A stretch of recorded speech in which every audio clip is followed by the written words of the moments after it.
त्यांनी अशी सूचना केली की कुठेही तुमच्या ज्या पद्धतीने तुम्ही वागणूक करता आहात त्यामुळे इमेज खराब होते आहे किंवा बाकी लोक वागतात तेव्हा ठेवलं जाणार नाही वगैरे, नेमकी कुठली सत्यता आहे? शिवसेनेची प्रमुख पदाधिकाऱ्यांची जी बैठक परवा मुंबईमध्ये स्वातंत्र्यवीर सावरकर स्मारकामध्ये झाली, त्यावेळी शिवसेनेचे मुख्य नेते आणि आमचे सर्वांचे मार्गदर्शक माननीय एकनाथ शिंदे साहेबांनी त्याच्यामध्ये मार्गदर्शन केलं आणि कुटुंब प्रमुख म्हणून त्यांनी सांगितलं की सगळ्यांनी, मंत्री असतील, आमदार असतील, लोकप्रतिनिधी असतील, पदाधिकारी असतील, यांनी अशी वक्तव्य केली पाहिजेत की ज्याच्यामुळं कुठेही त्रास हा पक्षाच्या प्रतिमेला होणार नाही आणि अशी वक्तव्य करू नये अशा पद्धतीच्या सूचना आणि आदेश माननीय एकनाथ शिंदे साहेबांनी दिले. शेवटी आम्ही शिवसेना म्हणून काम करत असताना कुटुंब म्हणून काम करतो म्हणून ज्याचा उल्लेख केला की ते आमचे कुटुंब प्रमुख आहेत, आमचे मार्गदर्शक आहेत आणि त्यांना जर एखादी गोष्ट आवडली नसेल तर ती आमच्याकडनं होऊ देखील नाही अशा पद्धतीची भूमिका असली पाहिजे आणि त्यांनी मार्गदर्शन करत असताना सांगितलं की अशा पद्धतीचं कोणाकडनंच होऊ नये. शेवटी अशा वक्तव्यामुळं पक्षाला देखील त्रास होतो, वैयक्तिक मुख्य नेता म्हणून त्याचा आक्षेप त्यांच्यावर येतो आणि म्हणून कुटुंबातल्या माणसांनी अशा पद्धतीचं वागू नये हे अधिकारवाणीने त्यांनी सांगितलेलं आहे. त्याच्यामध्ये राजकारण असण्याचा काही प्रश्न नाही. शिवसेना आणि भीमशक्ती युती होते, आनंदराज आंबेडकर शिवसेनेसोबत युती करतात. मला आनंद आहे कारण मी देखील आनंदराज आंबेडकरांना अतिशय जवळून बघतोय. माननीय शिंदेसाहेब मुख्यमंत्री असताना आनंदराज आंबेडकर साहेबांनी आंबेडकरवादी चळवळीतील जी काही कामं सांगितली ती करण्याचा माननीय एकनाथ शिंदे साहेबांनी सचोटीनं प्रयत्न केला, कामं देखील करून दिली. त्याच्यामुळं आनंदराज आंबेडकर साहेबांचा एकनाथ शिंदे साहेबांवर प्रचंड विश्वास आहे आणि शिवशक्ती आणि भीमशक्ती ही खऱ्या अर्थानं एकत्र येण्याची प्रोसेस आज या 1 वाजताच्या पत्रकार परिषदेनंतर होणार आहे. आणि माझा अनुभव जर सांगायचा असेल तर आनंदराज आंबेडकर साहेबांचा आवाका जो आहे तो महाराष्ट्रातल्या वाड्यावाड्यांमध्ये आहे. त्यांचं प्राबल्य, त्यांचा संपर्क हा महाराष्ट्रामध्ये अनेक ठिकाणी आहे. त्याच्यामुळं शिंदेसाहेबांच्या नेतृत्वावर विश्वास ठेवत आनंदराज आंबेडकरांची जी संघटना आहे, RPI संघटना आहे, त्यांच्या नेतृत्वाखाली चालते, ही युतीनं एकत्र येण्याचा जो निर्णय झाला आहे हा शिवसेनेच्या दृष्टीनं अतिशय महत्त्वाचा आहे आणि म्हणून आजच्या ह्या युतीचं मी स्वागतच करतो. ज्या पद्धतीने भीमशक्तीला जोडताय त्याचप्रमाणे तुम्ही मागे कार्यरत आणि प्रयत्न होता की राज्यशक्तीलाही जोडायचं, तर त्याचं काय झालेलं आहे, त्या संदर्भात काय? याबाबत मी अगदी कायमस्वरूपी असं सांगत आलेलो आहे की राजसाहेबांना ज्यावेळी मी भेटलो हे कुठेही राजकीय विषय नव्हते. माननीय शिंदेसाहेब देखील राजसाहेबांना भेटले तेव्हा राजकीय विषय नव्हते. आज देखील राजसाहेबांनी ट्विटमधनं स्पष्ट केलेलं आहे की जो मेळावा होता तो मराठी माणसाचा मेळावा होता. हे मी अनौपचारिक बैठकीमध्ये देखील सांगितलेलं आहे आणि युतीच्या बाबतीमध्ये ते सक्षम आहेत असं त्यांनी सांगितलं आहे. युती कधी करायची, कधी बोलायचं, त्याच्यामुळं राजसाहेबांचा एक स्वतंत्र विचार असतो. राजसाहेबांचा एक राजकीय विचार वेगळ्या पद्धतीचा असतो. ते स्वतःचे निर्णय स्वतः घेतात. त्याच्यामुळे ते कुठच्याच पक्षावर अवलंबून नाहीत. परंतु जे काही पक्ष आता त्यांच्यावर अवलंबून आहेत ते त्यांच्याबरोबर युती करण्यासाठी उतावळी झालेत. त्यांना देखील त्यांनी समजून सांगितलेलं आहे की ज्यावेळी बोलायचं त्यावेळी मी बोलेन आणि युती कोणाबरोबर करायची आणि कधी करायची हे मला चांगलं कळतं असं त्याचा मतितार्थ आहे. 328 जे दारूच्या दुकानांचे परवाने आहेत ते देण्यावरनं महायुतीमध्ये मतमतांतर आहे असं कळत आहे. आपल्या पक्षाची नेमकी काय भूमिका आहे? सुधीर मुनगंटीवारांसारखे ज्येष्ठ नेत्यांनी त्याच्यावर आक्षेप घेतलेला आहे. त्यांचं म्हणणं आहे की हे योग्य नाही आहे. आपल्या पक्षाची भूमिका काय आहे? हा तर खरं राज्य उत्पादन शुल्क विभागाचा म्हणजे अजितदादांच्या विभागाचा विषय आहे. त्याच्यावर मी बोलणं योग्य नाही. परंतु एक आपल्याला माहिती असेल की मागच्या 15 दिवसापूर्वी दारूवरचे कर जे होते, टॅक्स जे होते ते देखील वाढवण्याचा निर्णय महाराष्ट्र शासनाने घेतला आहे आणि 328 जे काही नवीन परवाने दिले जाणार आहेत किंवा 328 दारूचे परवाने दिले जाणार आहेत हे काही नियमबाह्य दिले जाणार नाही आहेत. हे नियम जे काही बाकीच्या राज्यांमध्ये आहेत, आपल्या राज्यांमध्ये आहेत, बाकीच्या राज्यांमध्ये लोकसंख्येच्या निमित्तानं किती दारूची दुकानं आहेत किंवा वाईन शॉप्स आहेत, महाराष्ट्रामध्ये किती आहेत. 1972 सालापासून आपल्याकडे एकही वाईनचं दुकान म्हणजे वाईन शॉप दिलं गेलेलं नाही. या सगळ्याचा विचार करूनच कदाचित हा राज्य उत्पादन शुल्कनं निर्णय घेतला असेल. परंतु या बाबतीमध्ये राज्य उत्पादन शुल्कच अतिशय चांगल्या पद्धतीनं आपल्याला सांगू शकते. नाव बदलून रत्नपूर करण्यात येण्याची जी मागणी पुढे येते आहे या संदर्भामध्ये आपली काय? याबाबत आपण महाराष्ट्र राज्यामध्ये किंवा महाराष्ट्राच्या सरकारकडनं अनेक गोष्टी आपण बघितल्या असतील की काही लोकांनी औरंगाबादचं फक्त नाव बदलतो म्हणून दोघांच्या मिटिंगमध्ये ठराव घालून जाता जाता काही निर्णय घेतले होते, पण त्याला मूर्त स्वरूप देण्याचं काम माननीय एकनाथ शिंदे साहेबांच्या नेतृत्वाखाली मुख्यमंत्री असताना झालं. औरंगाबादचं नामकरण हे छत्रपती संभाजीनगर झालं, उस्मानाबादचं धाराशिव झालं. त्याच पद्धतीनं अशा पद्धतीने चांगले जर प्रस्ताव पुढे येत असतील तर त्याचा शासन तपासून नक्की विचार करेल. तर ज्या सामनाला ठाकरे गटाचं मुखपत्र म्हटलं जातं, त्या सामन्यातून विरोधकांवरती वारंवार टीका होते. सभागृहात देखील राणे आणि ठाकरे हा संघर्ष पाहायला मिळतो. आज सामन्यामधून नितेश राणे यांच्या खात्याची ॲडव्हर्टाइजमेंट करण्यात आलेली आहे.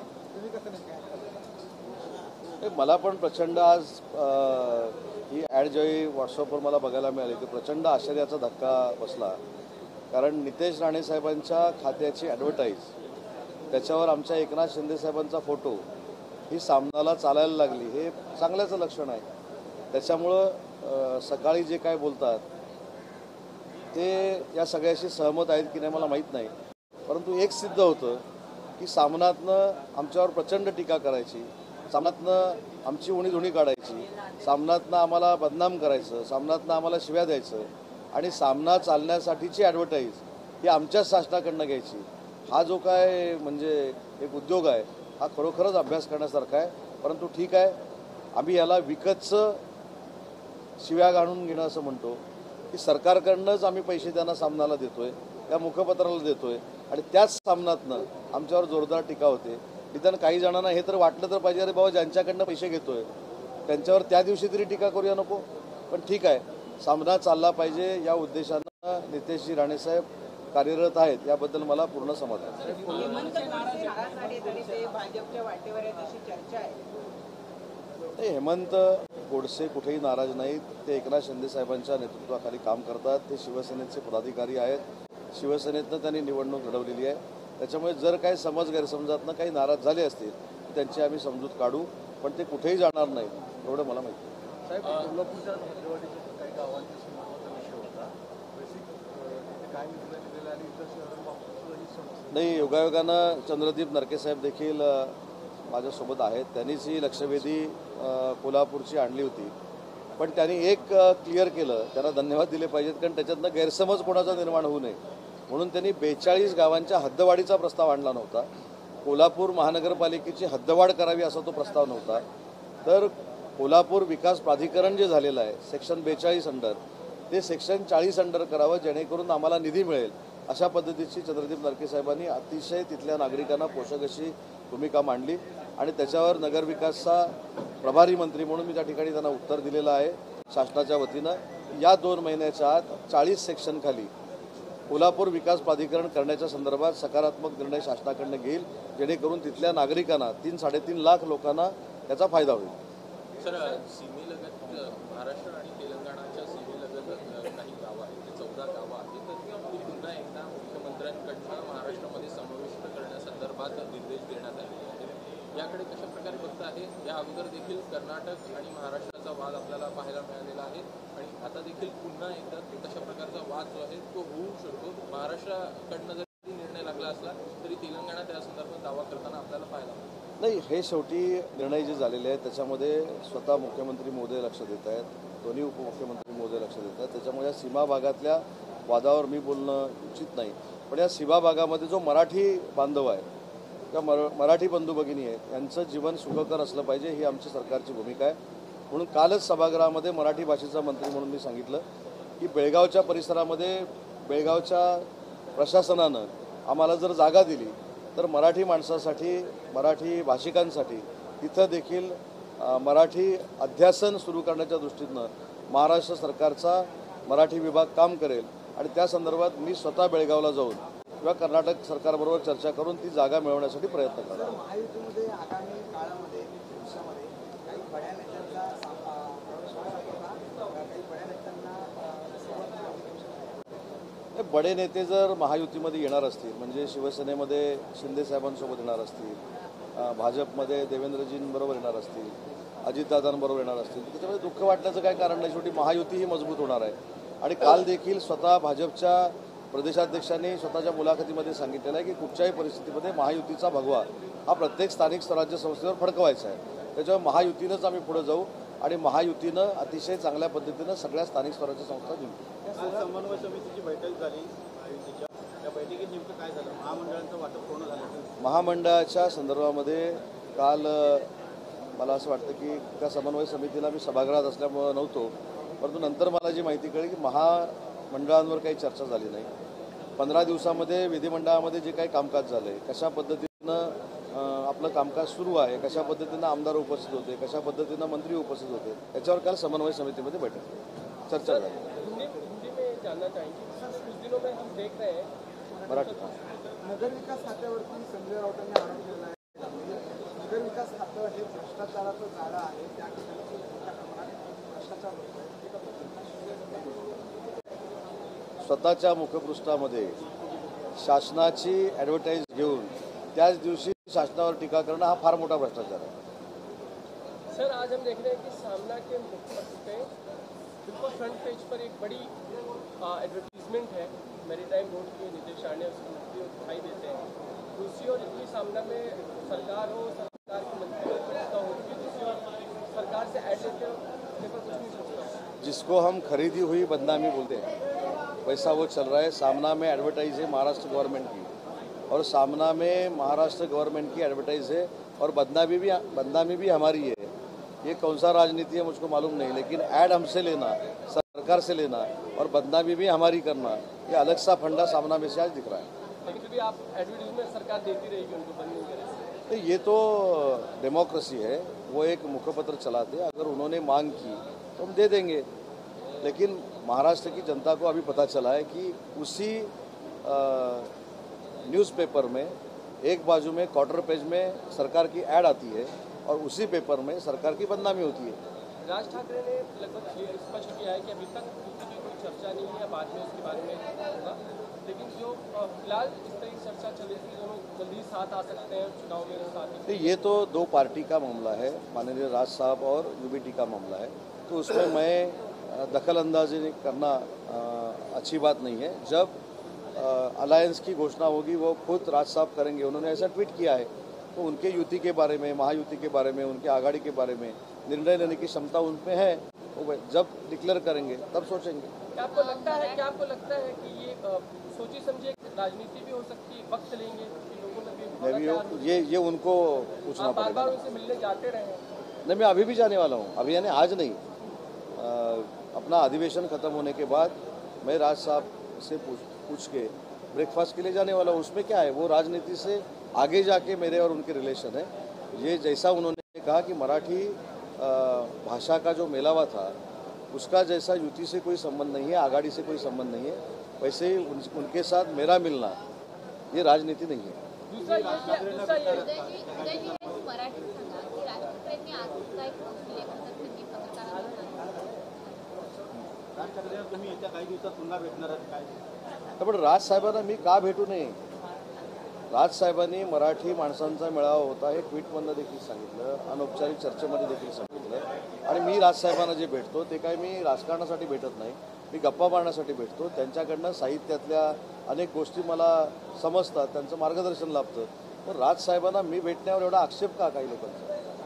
आणि राजसाहेबांकडे गेल्यानंतर ते मला प्रेमानं जर खिचडी खाऊ घालत असतील तर ती काय करोनातली तर नाही आहे. त्याच्यामुळे काही लोकांना मी तिथं भेटल्यानंतर पोटशो का उडतो मला माहीत नाही. अगदी नक्की मला राजसाहेबांनी भेटायला जर वेळ दिला तर मी त्यांच्याकडे गप्पा मारायला जाईन. त्यात काय बार-बार आप जाते तो हैं, उन्हें मनाने की कोशिश कर रहे हैं, लेकिन कुछ बात बन नहीं रही. नहीं, आपको ऐसा लगता है कि हम मनाने की कोशिश कर रहे हैं. हमारा राजनीति से अलग सा एक रिलेशन है, उसके लिए हम राज साहब को मिलते हैं और एकनाथ शिंदे साहब उसी रिलेशन से उनको मिले हैं. पण ब्रेकफास्ट सोबत तुम्हाला युतीची चर्चा करायला आवडेल का? नाही, ब्रेकफास्ट युतीची चर्चा करण्याचे सगळे अधिकार हे एकनाथ शिंदे साहेबांचे आणि राज साहेबांचे. मी एक कार्यकर्ता म्हणून त्यांना भेटत असतो. मी सुरुवातीपासूनचा त्यांच्या भेटीचा प्रवास सांगितलेला आहे, कशासाठी भेटलो, का भेटलो, शिंदेसाहेब त्यांना का भेटले, शिंदेसाहेबांना त्यांनी जेवणाचं निमंत्रण दिलेलं होतं. त्याच्यामुळं एखादी व्यक्ती राजकीय दुसऱ्या पक्षाची तिसऱ्या पक्षाच्या व्यक्तीला भेटल्यानंतर युतीसाठीच भेटत नाही हे स्वतः राजसाहेबांनी जाहीर केले. कारण त्याचं असं आहे की तुमच्या पुढाकाराने अनेक मोठे प्रवेश जे आहेत ते शिवसेनेमध्ये झालेले आहेत.